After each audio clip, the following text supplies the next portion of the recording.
Genda maaso neyanziza ssebo muteeketeeke munnaffe mukulu Martin Oscar kubanga n'enkubiriza yakiteeketeeke. Bateeketeeke bannange mukulu Kasibante wamu ne bannange abalala bava mu bibiina ebyenjawulo bempulidde wano ku John Kennedy Charles mwenna ne Kanaala kati mpulidde ng'ateesa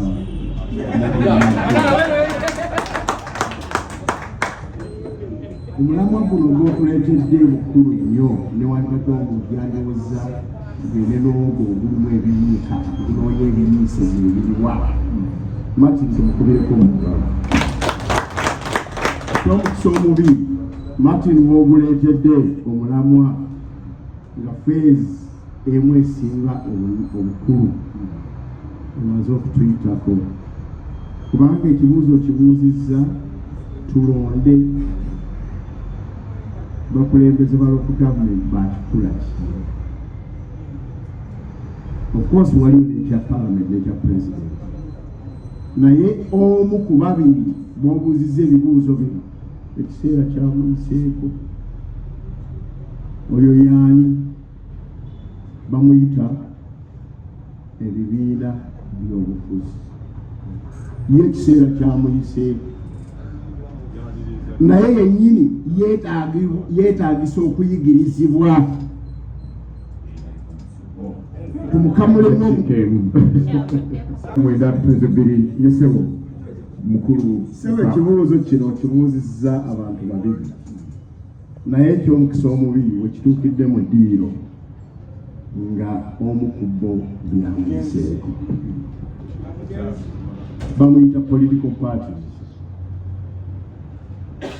Simanyi oba political parties zaffe zamanyako nti ze zirina obuvunaanyizibwa okusabumitinga oba okuleetera eggwanga lisiti y'abakulembeze abalina.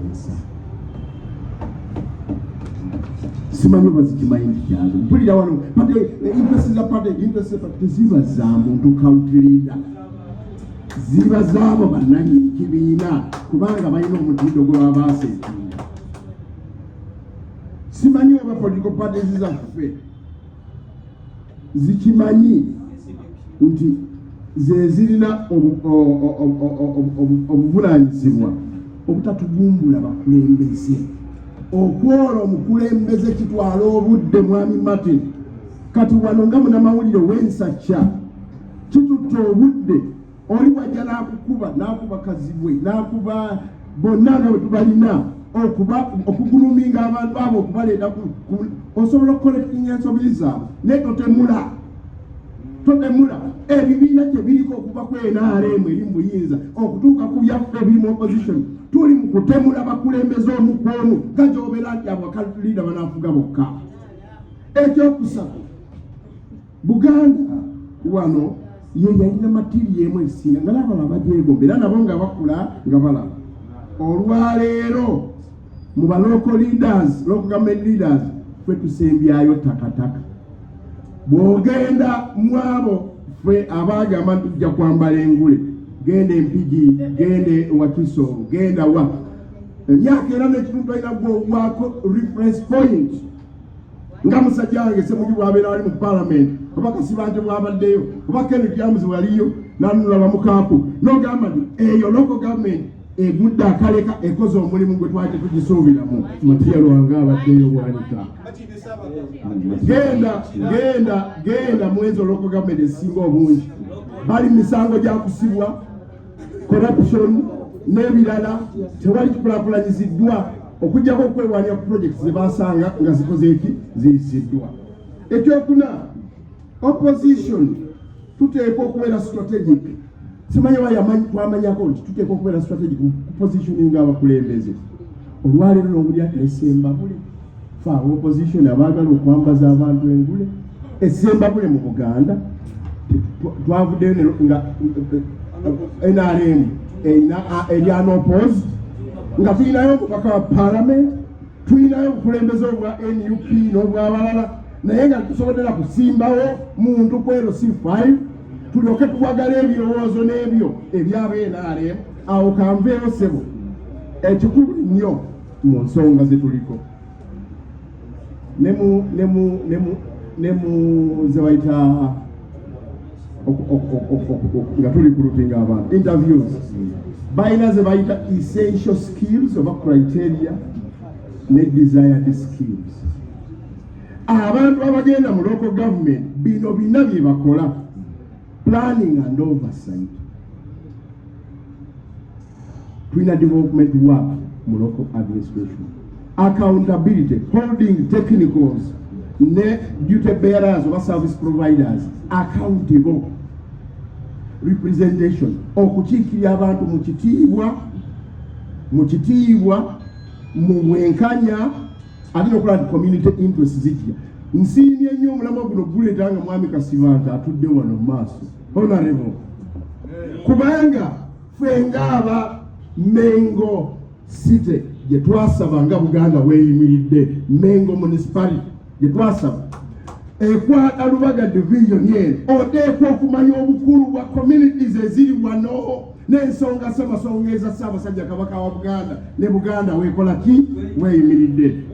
Ng'omanyi nti wano ekitebe ky'Obwakabaka we kiri, ebitebe by'amadiini we biri, amadiini kumpi 6 gonna n'odigambalaga mutwalemu kubanga naye muliraano era oba muafectinga.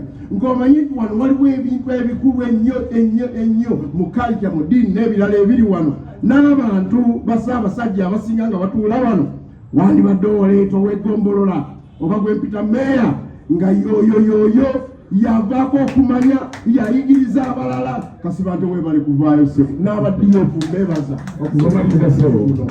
So kukola policies abazikola oteekwa okuba ng'olina ky'omanyi ezo essential skills ziteekwa okugenda n'ebyo omuntu by'alina.